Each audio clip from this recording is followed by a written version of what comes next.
Ibarat serampang dua mata, projek penanaman jagung bijian bukan sekadar memastikan keterjaminan makanan, malah membuka peluang kepada peserta menambah pendapatan menerusi bidang pertanian. Dengan kawasan tanaman seluas 150 ekar di Kampung Masalok, Kota Marudu, projek melibatkan seramai 35 penduduk kampung. Dijalankan Koperasi Tanjung Keramat dengan kerjasama syarikat strategik East Malaysia Agriculture Technology, ia dianggarkan menelan belanja RM25 juta sehingga tahun 2030. Menteri Pembangunan, Usahawan dan Koperasi Datuk Iwan Benedik berkata, projek berkenaan dijangka diperluaskan sehingga 5,000 ekar dalam tempoh 5 tahun, sekaligus menyumbang kepada jaminan bekalan makanan negara. Mereka memulahkan perniagaan ataupun memulahkan penanaman ini pada keluasan 150 ekar, tetapi dalam jangka masa panjang sehingga 2030 seluas 5,000 ekar sasaran penanaman jagung bijian, dan keseluruhan projek ini melibatkan pelaburan bernilai RM25 juta.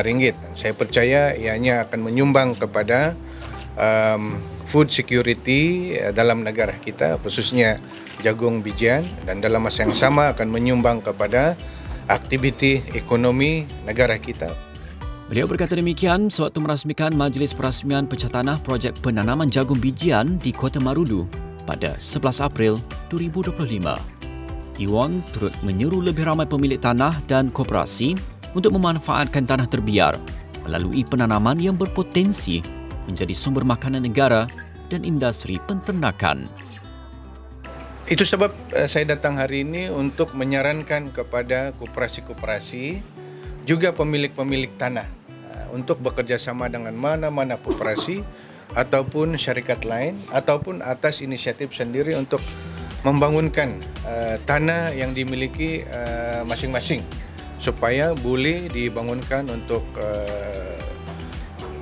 pertanian yang boleh menyumbang kepada food security, bekalan makanan dalam negara, juga kepada sektor penternakan juga. Yang ini untuk kita menjaminkan bekalan dalam negara. Siapa lagi yang boleh menjamin bekalan makanan dalam negara kalau bukan kita sendiri? Sementara itu, salah seorang penduduk, Juhin Masilo, berkata tanah yang sebelum ini terbiar telah disewakan kepada koperasi untuk tujuan penanaman, sekaligus menjana pendapatan tambahan kepada penduduk. Kemudian dia terbiarlah, beberapa tahun terbiar. Kebetulan koperasi ini mencari kawasan menanam jagung. Jadi kami pun terfikirlah untuk menyewakan tanah ini. Dan sekarang ini sudah dibuat dan pembayaran sudah bermula. Kalau kita pikirkan secara tidak langsung memang tidaklah, tapi secara langsung kan kita sebagai petani memelihara ternakan, jadi harga makanan ternakan nanti akan berkurangan, memurah sedikit. Jadi itulah satu bagian daripada keuntungan kepada Seorang lagi penduduk, Joel Gipin, berkongsi pengalaman menggunakan tanah tersebut untuk penanaman padi sebelum ini, namun terpaksa dihentikan kerana masalah bekalan air. Kini, ia disewakan kepada koperasi dengan bayaran RM100 bagi setiap ekar sebulan. Sebelum ini, tanah yang 5 ekar itu ditanam dengan padi sawah.